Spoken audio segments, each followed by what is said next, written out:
নমস্কাৰ মই বিটল দেউৰী মই আপোনালোকক মোৰ অন্য এটা ক্লাছলৈ সকলোকে স্বাগতম জনাইছোঁ। আজি মই এই ক্লাছটোত আগন্তুক ADRE, Assam police, APRO, DSS, railway police force এই সকলোবোৰ কম্পিটিটিভ এক্সামৰ বাবে প্ৰয়োজনীয় ভূগোলৰ 20টা প্ৰশ্নৰ বিষয়ে আলোচনা কৰিম। যদি আপোনালোকে মোৰ ভিডিঅ' চাই ভাল পায় মোৰ ভিডিঅ'বোৰ লাইক কৰিব, কমেণ্ট কৰিব, শ্বেয়াৰ কৰিব, লগতে চেনেলটো ছাবস্ক্ৰাইব কৰিব আৰু কাষতে থকা বেল আইকনটো প্ৰেছ কৰিবলৈ নাপাহৰিব। আহক আজিৰ ভিডিঅ'টো ষ্টাৰ্ট কৰোঁ। আজি ভূগোলৰ প্ৰথম প্ৰশ্নটো হৈছে অজন গেছৰ স্তৰটো ক'ত অৱস্থিত? ই এটা খুবেই ইম্পৰ্টেণ্ট কুৱেশ্যন। অপশ্যন এত দিয়া আছে ট্ৰপ'স্ফিয়াৰ, অপশ্যন বিত দিয়া আছে ষ্ট্ৰেটোস্ফিয়াৰ, অপশ্যন চিত দিয়া আছে থাৰ্মোস্ফিয়াৰ আৰু অপশ্যন ডিত দিয়া আছে মেছ'স্ফিয়াৰ। ইয়াৰ শুদ্ধ উত্তৰটো হৈছে অপশ্যন বি ষ্ট্ৰেটোস্ফিয়াৰ। অজন গেছ ইয়াৰ কেমিকেল ফৰ্মুলা হৈছে O3, ৰাসায়নিক সংকেতটো O3। এইটো কথা আপোনালোকে মনত ৰাখিব। আৰু এই গেছে সূৰ্যৰ পৰা অহা অতি বেঙুনীয়া ৰশ্মিক আমাৰ পৃথিৱীলৈ অহাত বাধা প্ৰদান কৰে। ই এটা খুবেই ইম্পৰ্টেণ্ট কথা, মনত ৰাখিব। কুৱেশ্যন নম্বৰ 2, বতাহৰ গতিবেগ জোখা যন্ত্ৰটোৰ নাম কি? Option A barometer, option B anemometer, option C thermometer আৰু অপশ্যন ডি উইণ্ড ভেন। ইয়াৰ শুদ্ধ উত্তৰটো হৈছে option B anemometer. Question number 3, Rocky পৰ্বতমালা ক'ত অৱস্থিত?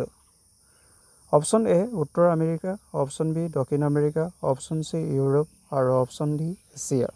ইয়াৰ শুদ্ধ উত্তৰটো হৈছে অপশ্যন এ উত্তৰ আমেৰিকা।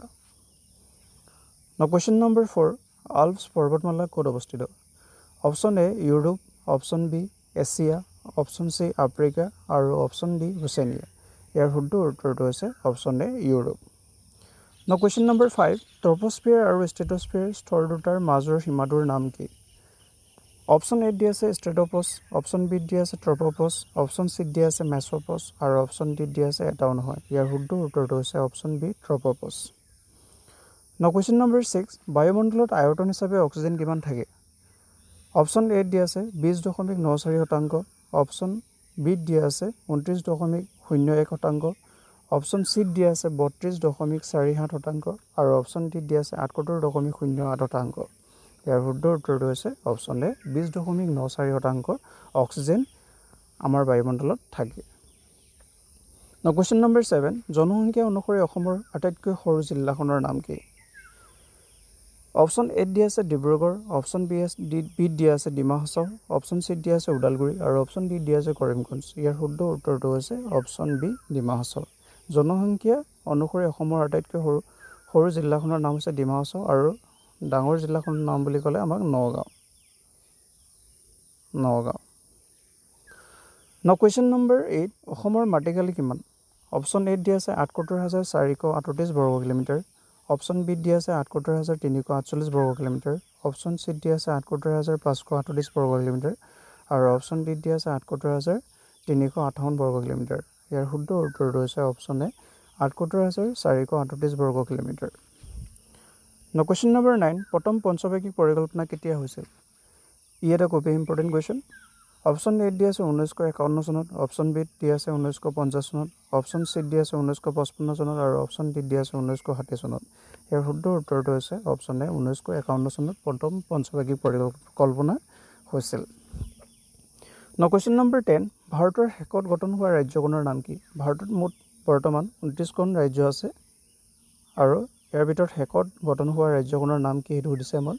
অপশ্যন এত দিয়া আছে ছিকিম, অপশ্যন বিত দিয়া আছে তেলেংগানা, অপশ্যন চিত দিয়া আছে পশ্চিমবংগ আৰু অপশ্যন ডিত দিয়া আছে উৰিষ্যা। ইয়াৰ শুদ্ধ উত্তৰটো হৈছে option B Telangana. Question number 11, Bharatvarsha আকাৰত পৃথিৱীৰ দেশসমূহৰ ভিতৰত কিমান স্থানত আছে? অপশ্যন এ প্ৰথম, অপশ্যন বি ষষ্ঠ, অপশ্যন চি সপ্তম, অপশ্যন ডি অষ্টম।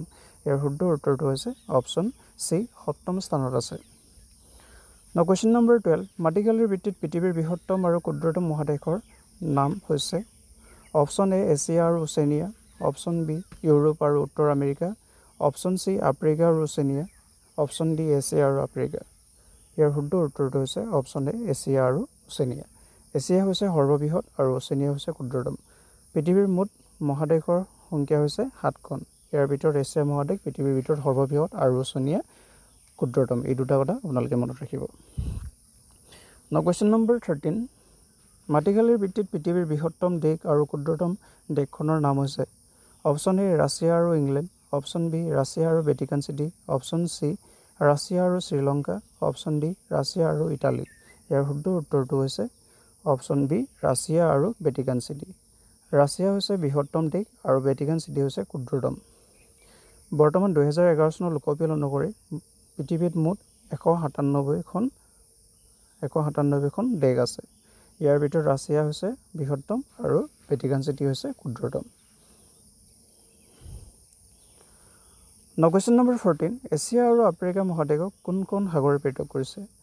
অপশ্যন এ ভূমধ্য সাগৰ, অপশ্যন বি লোহিত সাগৰ, অপশ্যন চি বেৰিং সাগৰ, অপশ্যন ডি কেৰিবিয়ান সাগৰ। ইয়াৰ শুদ্ধ উত্তৰটো হৈছে অপশ্যন এ ভূমধ্য সাগৰ। কুৱেশ্যন নম্বৰ 15, পৃথিৱীৰ বৃহত্তম মৰুভূমিখনৰ নাম কি? অপশ্যন এ চাহাৰা মৰুভূমি, অপশ্যন বি থৰ মৰুভূমি, অপশ্যন চি লিবিয়া মৰুভূমি, অপশ্যন ডি গোবি মৰুভূমি। ইয়াৰ শুদ্ধ উত্তৰটো হৈছে অপশ্যন এ চাহাৰা মৰুভূমি আৰু ই আফ্ৰিকা মহাদেশত অৱস্থিত। কুৱেশ্যন নম্বৰ 16, জনসংখ্যা অনুসৰি অসমৰ আটাইতকৈ ডাঙৰ জিলাখনৰ নাম কি? Option A Morigaon, option B Dhubri, option C Sonitpur আৰু অপশ্যন ডি নগাঁও। ইয়াৰ শুদ্ধ উত্তৰটো হৈছে option D Nagaon. Question number 17, BTAD কেতিয়া গঠন কৰা হৈছিল? অপশ্যন এ 2002 চনত, অপশ্যন বি 2003 চনত, অপশ্যন চি 2004 চনত আৰু অপশ্যন ডি 1999 চনত। ইয়াৰ শুদ্ধ উত্তৰটো হৈছে অপশ্যন বি 2003 চনত। কুৱেশ্যন নম্বৰ 18, কেতিয়া অসমৰ পৰা মিজোৰামক পৃথক কৰা হৈছিল? অপশ্যন এ 1971 চনত, অপশ্যন বি 1975 চনত, অপশ্যন চি 1871 চনত আৰু অপশ্যন ডি 1875 চনত। ইয়াৰ শুদ্ধ উত্তৰটো হৈছে অপশ্যন এ 1971 চনত অসমৰ পৰা মিজোৰামক পৃথক কৰা হৈছিল। কুৱেশ্যন নম্বৰ 19, এটা খুবেই ইম্পৰ্টেণ্ট কুৱেশ্যন। অসমৰ অভয়াৰণ্য কেইখন? অপশ্যন এ 16খন, অপশ্যন বি 17খন, অপশ্যন চি 18খন আৰু অপশ্যন ডি 20খন। ইয়াৰ শুদ্ধ উত্তৰটো হৈছে অপশ্যন চি 18খন। অসমত বৰ্তমান অভয়াৰণ্য 18খন আছে আৰু ৰাষ্ট্ৰীয় উদ্যান 7খন আছে। কুৱেশ্যন নম্বৰ 20, আজিৰ শেষৰটো প্ৰশ্ন। বায়ুৰ চাপ কি যন্ত্ৰৰ সহায়ত জোকা হয়? Option A anemometer, option B barometer, option C thermometer আৰু অপশ্যন ডি এটাও নহয়। ইয়াৰ শুদ্ধ উত্তৰটো হৈছে অপশ্যন বি বেৰোমিটাৰ। আজি ভূগোলৰ 20টা প্ৰশ্ন এই ক্লাছটোত আলোচনা কৰিলোঁ। এই গোটেইখিনি প্ৰশ্ন আপোনালোকৰ বাবে খুবেই দৰকাৰী। আশা কৰোঁ আপোনালোকে মোৰ ভিডিঅ' চাই ভাল পালে আৰু আজিলৈ ইমানেই। ধন্যবাদ।